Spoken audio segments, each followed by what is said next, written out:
तेलंगाना विधानसभा राजनाथ सिंह जी स्वागतम। बोलो भारत माता के, भारत माता के। तेलंगाना विधानसभा राजनाथ सिंह जी स्वागतम। तेलंगाना विधानसभा राजनाथ सिंह जी स्वागतम। भारत माता के, भारत माता के। शिमला वाले राजनाथ सिंह जी स्वागतम। राजनाथ सिंह जी स्वागतम। राजनाथ सिंह जी स्वागतम। राजनाथ सिंह जी स्वागतम। वंदे मातरम, वंदे मातरम, वंदे मातरम। भारत माता की जय, भारत माता की जय श्री राम। बोलिए भारत माता की, भारत माता की, भारत माता की।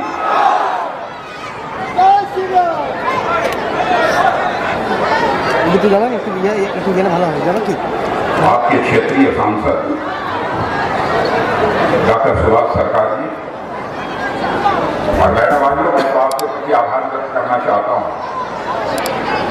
कि आप लोगों ने इस संसदीय निर्वाचन क्षेत्र से डॉक्टर सुभाष सरकार जैसे व्यक्ति को सांसद चुनकर आपने भारत की संसद में भेजा है। और डॉक्टर सुभाष सरकार बराबर संसद में प्रभावी तरीके से आपकी आवाज को बुलंद करने का काम करते हैं। बहुत ही योग्य सांसद को आपने संसद में भेजा है।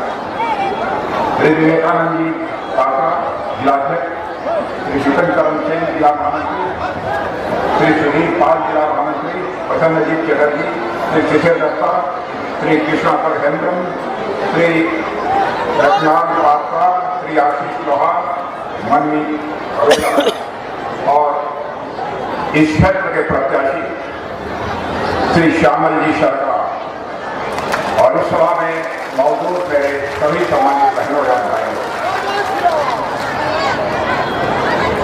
भाइयों, शायद इस स्थान पर सभा को संबोधित करने के लिए पहली बार मैं आप लोगों के बीच आया। यह सच है, पहली बार आया हूं, इसके पहले आ चुका हूं कभी? पहली बार आया हूं, पहली बार आया हूं। फिर भी इतनी बड़ी संख्या में आप लोग यहां पर मौजूद हैं और आप लोगों ने तालियां बजाकर हम लोगों का स्वागत किया है।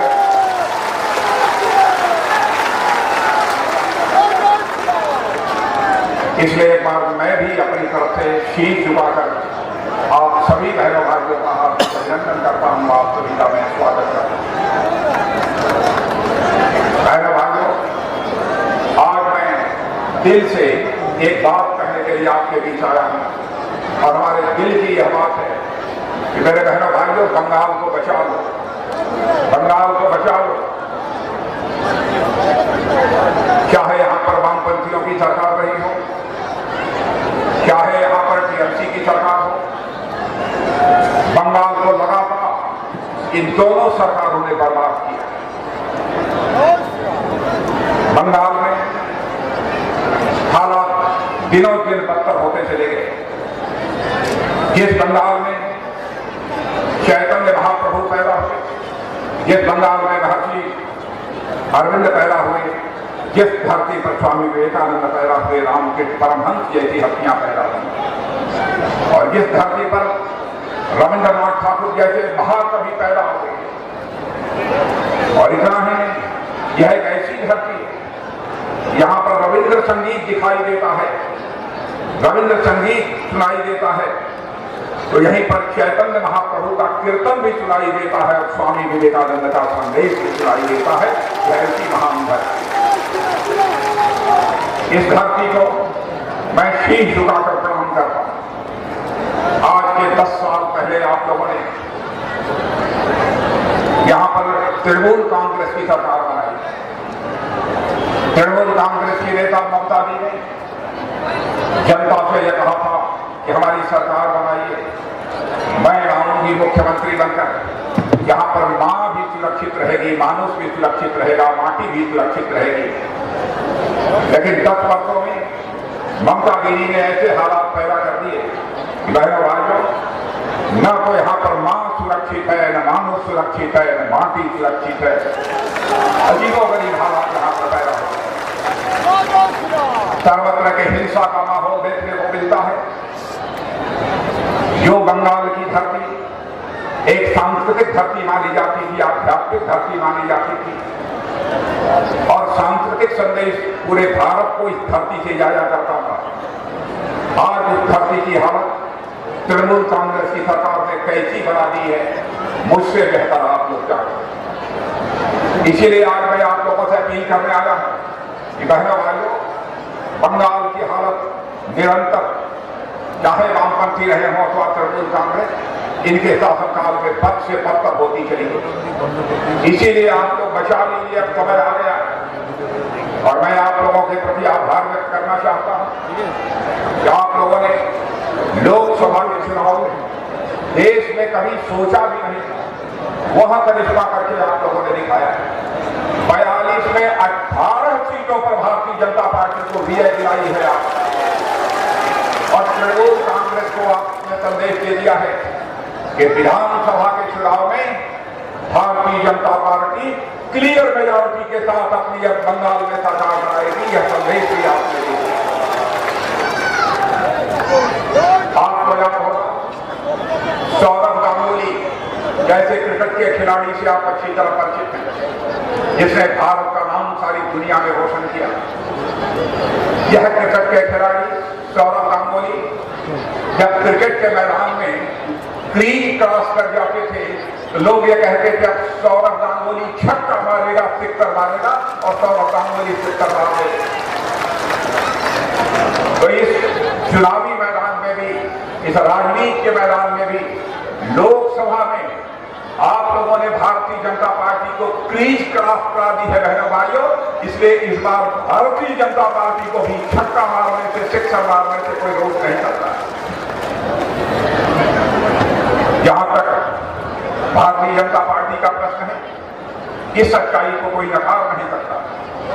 विकास के मामले में और सुशासन के मामले में, डेवलपमेंट और good governance, Bharatiya Janata party का ऐसा ट्रैक रिकॉर्ड है जिसकी सराहना दुनिया के दूसरे देशों में भी हो रही है। जहां जहां पर हमारी सरकारें हैं, जाकर कोई देख ले, हमारी सरकारों ने उन राज्यों में कैसा विकास किया है, और यहां पर बंगाल में आकर कोई देख ले, यहां पर वामपंथी सरकारों ने, तृणमूल कांग्रेस की सरकारों ने कैसा विकास किया है। विकास नाम की लगता है कोई चीज ही, और उस बंगाल की जो एक से एक महापुरुषों की धरती और एक से एक क्रांतिकारियों की धरती। और बहनों भाइयों, मैं तो अपना सौभाग्य मानता हूं कि आज जब मैं आप लोगों के बीच यहाँ पर ताल डांगरा में आया हूं, हेलीकॉप्टर से उतरते ही मुझे जिसका एक बार अपनी जिसको श्रद्धांजलि अर्पित करने का अवसर प्राप्त हुआ है, ऐसे श्री सिद्धू मुर्मू जी और श्री कान्हू मुर्मू, इन दोनों को माल्यार्पण करके मैंने अपनी श्रद्धांजलि अर्पित की। 1855 से लेकर 1856 के बीच अंग्रेजों के खिलाफ लड़ने में जिस शौर्य और पराक्रम का परिचय हमारे श्री सिद्धू मुर्मू और श्री कान्हू मुर्मू ने दिया था, और केवल उन्हें चेतावनी ही नहीं दी थी, उनका मुकाबला ही नहीं किया था, बल्कि मुकाबला करते करते शहीद हुए। आज उनको मुझे श्रद्धांजलि अर्पित करने का अवसर प्राप्त हुआ।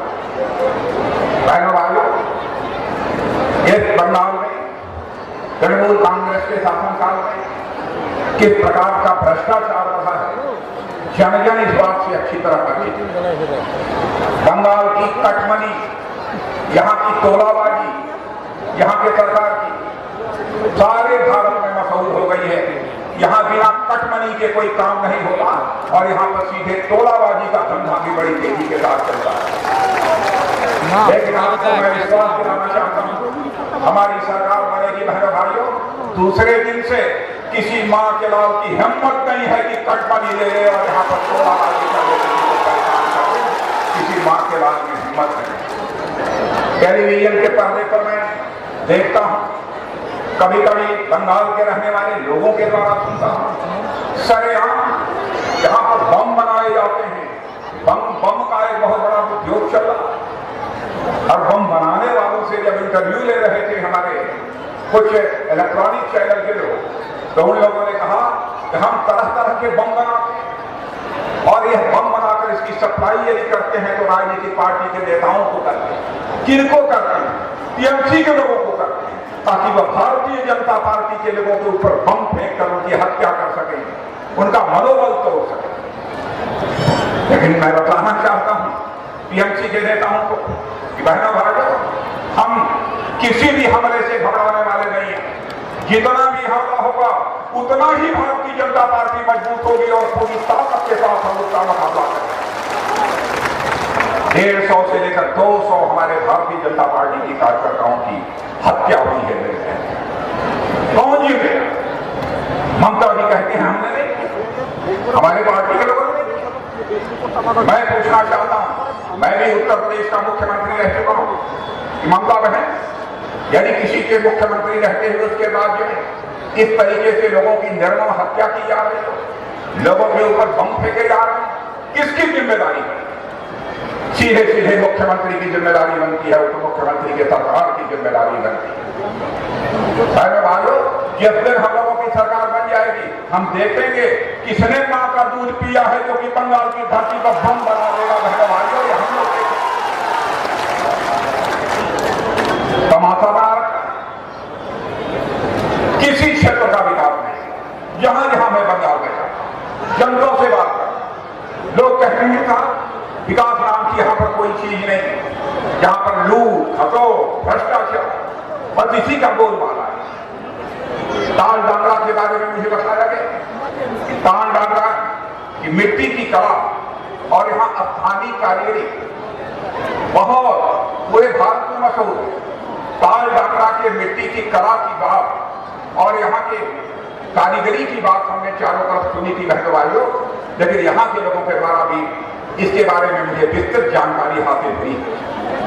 लेकिन विडंबना यह है, इतनी अच्छी कलाकारी करने वाले लोग, इतनी अच्छी अच्छी मिट्टी की मूर्तियां बनाने वाले लोग, कला में पारंगत लोग अपने मूर्तियों की, अपने कला को दुनिया के दूसरे देशों में एक्सपोर्ट करना चाहते हैं, दुनिया के दूसरे देशों में बेचना चाहते हैं, लेकिन सरकार के द्वारा उन्हें किसी भी प्रकार की कोई सुविधा नहीं मुहैया कराई गई है। यहाँ मिट्टी के द्वारा कलाकारी करने वाले और स्थानीय जो कारीगर हैं, उनको मैं आश्वस्त करना चाहता हूँ, हमारी यदि सरकार यहाँ पर बनेगी मेरे बहनों भाई, तो यहाँ पर जो भी आप चीजें तैयार करते हैं अपनी कलाकारी की क्षमता के द्वारा, ऐसी चीजों को दुनिया के दूसरे देशों में एक्सपोर्ट करने के लिए भी आपको हर प्रकार की सुविधा हम मुहैया कराएंगे। यह भी मैं आपको आश्वस्त करना चाहता हूँ। इस क्षेत्र के बारे में मुझे यह भी बताया गया, स्वास्थ्य के मामले में, शिक्षा के मामले में, सिंचाई के मामले में, हर दृष्टि से यह बहुत ही पिछड़ा हुआ क्षेत्र है। ममता जी ने ही तो वादा किया था इस क्षेत्र में रहने वाले लोगों के, यह शिलावती नदी का जो ब्रिज है, जो पुल है, हम उसका निर्माण करा देंगे। मैं आपसे पूछना चाहता हूं, शिलावती ब्रिज पर पुल बन गया है कि नहीं बना है? यदि टीएमसी के लोग आते हैं तो उनसे पूछिए, वह ब्रिज के बारे में आप लोगों ने वादा किया था, कहां चला गया वह ब्रिज? और मैं आपको बताना चाहता हूं, और डॉक्टर सुभाष सरकार जी से मैं यह कहना चाहूंगा, और अपने यहाँ के प्रत्याशी श्यामल सरकार जी को भी मैं कहना चाहूंगा, यहाँ पर सरकार बनने के बाद यदि यह ब्रिज नहीं बनता है, आप मुझे बताइएगा, जो भी यहाँ का मुख्यमंत्री होगा, टेलीफोन करके मैं उसे अपने भाजपा के मुख्यमंत्री को कहूंगा इस ब्रिज का जल्दी से जल्दी निर्माण कराया जाना चाहिए। लेकिन यह जिम्मेदारी है कि हमारे श्यामल कुमार जी सरकार और डॉक्टर सुभाष सरकार जी सरकार बनने के बाद हमको केवल एक बार याद दिला, जो भी मुख्यमंत्री बनेगा उसको मैं सीधे टेलीफोन करके यह निर्देश दूंगा। जहां तक भारतीय जनता पार्टी का प्रश्न है, आप सभी जानते हैं Bharatiya Janata party good governance यानी सुशासन और डेवलपमेंट यानी विकास के मामले में इस भारत के अंदर ही नहीं बल्कि सारी दुनिया में जानी मानी राजनीतिक पार्टी है। हमारा विकास और सुशासन का बहुत ही शानदार ट्रैक रिकॉर्ड है। जिन राज्यों में हमारी सरकारें चल रही, जहां पर कोई देख ले समझ सकता है कैसे सरकार चलाई जाती है, कैसे राज्य का विकास किया जाता है। लेकिन तृणमूल कांग्रेस के लोगों को लगता है कि विकास वगैरह से कोई लेना देना नहीं, मनमाने तरीके से जो मन में आता है वह करते हैं, हर बात पर धमकी देते हैं। तृणमूल कांग्रेस के नेताओं के द्वारा, ममता दी के द्वारा यह कहा जाता है इसको मार भगाओ, इसको जो है बर्तन से पीट पीट कर भगाओ, यह दुर्योधन है, यह दुशासन है, तरह तरह की बातें की जाती हैं। भाइयों, हम लोगों को बाहरी कहा जाता है।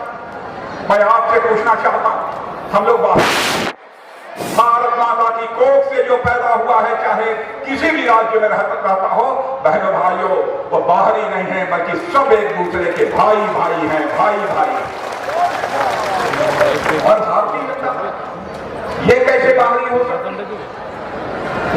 भारतीय जनसंघ की स्थापना जब हुई थी, इसी बंगाल की माता की कोख से पैदा किए डॉक्टर श्यामा प्रसाद मुखर्जी नहीं हमारे भारतीय जनसंघ की स्थापना। वही भारतीय जनसंघ आज जाकर भारतीय जनता पार्टी बनी है। हमारे सचमुच बनाने वाले इस पार्टी को डॉक्टर श्यामा प्रसाद मुखर्जी हैं, जो कि बंगाल की धरती पर पैदा हुए, बंगाली मां की कोख से पैदा हुए, तो भाजपा कैसे कभी बाहर हो सकती? लेकिन जनता की आंखों में धूल झोंकने के लिए बराबर टीएमसी के नेताओं के द्वारा अनाप शनाप इसी तरह के प्रचार किए जाते हैं। और डॉक्टर श्यामा प्रसाद मुखर्जी ने, मेरे बहनों भाइयों, जिस राजनीतिक पार्टी भारतीय जनता पार्टी को बनाया है, आज वह राजनीतिक पार्टी भाजपा हिंदुस्तान की सबसे बड़ी राजनीतिक पार्टी बन गई है और सारी दुनिया की सबसे बड़ी राजनीतिक पार्टी है। और उस भारतीय जनता पार्टी के लोग कहा जाता है कि बाहर नहीं है। बहनों भाइयों, इसका कोई जवाब दे सकता है तो चुनाव में हमारी बंगाल की जनता ही इसका दो टूक जवाब उनको दे सकती है। कुछ भी हो जाए, हर चीज में दोष यदि देती है ममता दी, तो केवल मोदी जी को दोष देती है। बंगला में एक कहावत है, या तो दोष नंदी घोष, या तो दोष नंदी घोष, यानी हमारे मोदी जी को के ऊपर सारा आरोप डालने की कोशिश करती है, यानी मोदी जी को नंदी घोष जो है बनाने पर तुली हुई है। लेकिन ममता जी, मैं बताना चाहता हूं, अब हमारे देश की जनता राजनीतिक दृष्टि से काफी जागरूक हो चुकी है। मोदी जी को कभी नंदी घोष नहीं मानेगी, नंदी घोष मानेगी तो आपको नंदी घोष मानेगी, मोदी जी को कभी नंदी घोष नहीं मान सकती। और इतना ही नहीं, मेरे बहनों भाइयों, सारा हिंदुस्तान कितनी तेजी के साथ आगे बढ़ता है कि दुनिया के दूसरे देशों के लोग भी कहते हैं कि भारत अब कमजोर भारत नहीं रह गया है, बल्कि भारत अब दुनिया का एक ताकतवर देश बन गया है, ताकतवर देश बन गया है। सारी दुनिया इस सच्चाई को मानती है। आप लोगों ने देखा होगा, आज के कुछ ही महीने पहले भारत और चीन दोनों की सेनाओं के बीच स्टैंड ऑफ हुआ। उधर से चीन की सेना, इधर से भारत की सेना, आंख से आंख मिलाकर चीन को जवाब देने का काम हमारी भारत की सेना कर रही है। और बाद में बातचीत से जो मामला सुलझा है, उससे भारत की प्रतिष्ठा सारी दुनिया में बढ़ी है। और मैं तो कहना चाहता हूं, इसका श्रेय यदि किसी को दिया जाना चाहिए तो हमारे देश के बहादुर सेना के जवानों को दिया जाना चाहिए। उन्होंने भारतवासियों के मस्तक को झुकने दिया।